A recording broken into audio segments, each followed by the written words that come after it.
مدرسے سے منسلک ایک پرانے ہمارے استاد بھی ناظم تعلیمات بھی علامہ عبدالوحید نقشبندی صاحب جو تقریباً 20 سال سے ہمارے اس ادارے سے منسلک تھے، کل ان کا انتقال ہو گیا۔ اللہ تعالیٰ مرحوم کی بخشش و مغفرت فرمائے۔ ایک حدیث شریف ہے اور میں سمجھتا ہوں کہ تمام ہی لوگوں کے لیے سبق بھی ہے اور ان کے لیے بخشش کا ذریعہ بھی ہے، اللہ تعالیٰ قبول فرمائے۔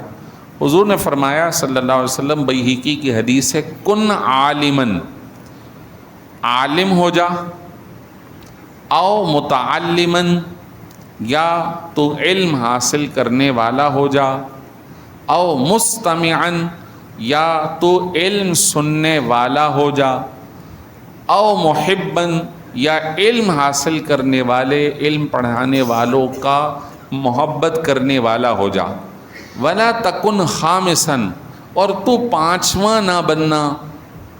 اس کی تشریح میں لکھا ہے ان کا مخالف نہ بننا، فتہلکو، ورنہ تو ہلاک ہو جائے گا۔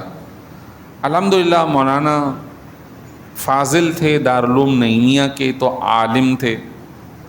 او متعلمن، لازمی بات ہے جب انہوں نے پڑھا تو طالب علم بھی رہے۔ مستمعن، علم سننے والے، تو لازمی بات ہے ایک طالب علم بڑے علماء سے پڑھتا ہے تو وہ علم سنتا بھی ہے۔ محبن، اور وہ محب ہو، اور یہاں پر الحمدللہ بڑی محبت سے بڑی محنت سے مولانا کام کرتے رہے۔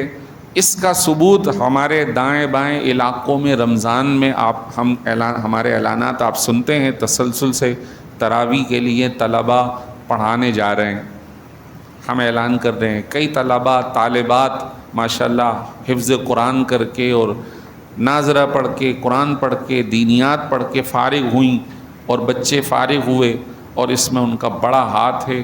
اس کے ساتھ ساتھ یقیناً ہماری مسجد کی انتظامیہ، ہمارے آپ احباب کا تعاون، معاونین، یہ سب شامل ہیں، اور اس کے اندر یہ استاد بھی شامل ہیں۔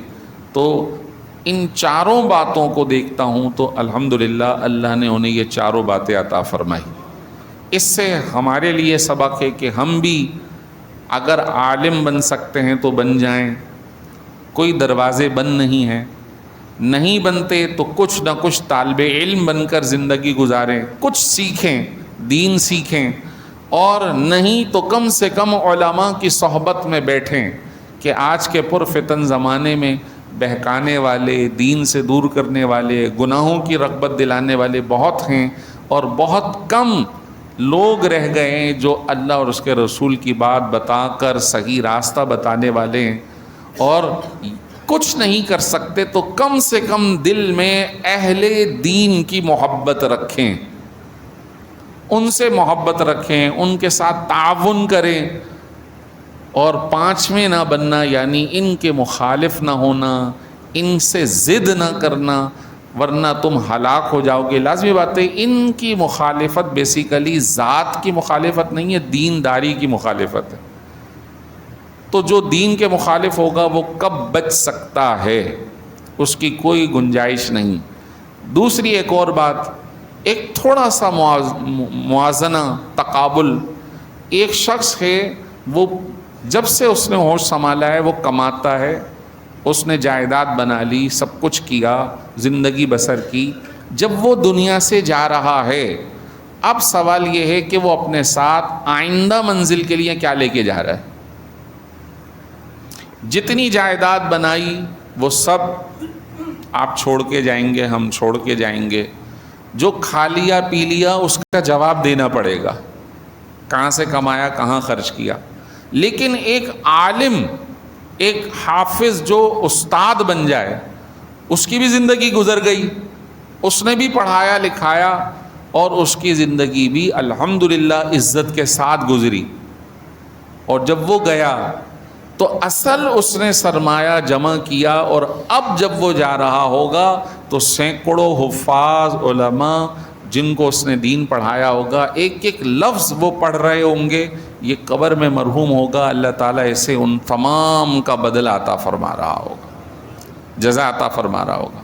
تو آپ وہ کام نہیں کر سکتے تو چار میں سے کوئی ایک کر لیں، امید ہے اللہ تعالیٰ بخشش کا سامہ فرما دے، اور اللہ تعالیٰ ہمارے مولانا عبد الوحید صاحب ان کی بخشش فرمائے۔ چھوٹے بچے ہیں ان کے، نابالغ تو 3-4 ہیں، تو آپ دعا بھی کیجئے اللہ تعالیٰ مرحوم کے بچوں کے لیے اللہ کوئی بہتر بدل عطا فرمائے، اور اپنی دعاؤں میں یاد رکھیں کہ انہوں نے اس علاقے اور علاقے سے منسلک بستی کے کئی گھرانوں کے بچوں کو پڑھایا ہے، محلے میں بھی کئی بچوں کو ان کے گھر جا کر قرآن پڑھایا ہے، کئی بچے ناظرہ پڑھ گئے، کئیوں کو کئی صورتیں پڑھا دی، یاد کروائیں۔ اللہ تعالیٰ مرحوم کی بخشش فرمائے۔ مرحوم یہاں 20 سال کام کرتے رہے تقریباً، اور شاہ صاحب کے یہاں کھوڑی گارڈن مسجد میں بھی ناظم کے طور پہ رہے، کئی فیڈل بھی ایریا کے ادھر انہوں نے امامت بھی کی، اور ابھی اس وقت نائب امام پرل مسجد کے اندر بھی تھے، تو یہ سارے ان کی خدمات ہیں۔ اللہ تعالیٰ مرحوم کی خدمات قبول فرمائے، اور ان کے بچوں کے لیے اللہ تعالیٰ اچھا بدل عطا فرمائے۔ وآخر دعوانا ان الحمد للہ رب العالمین۔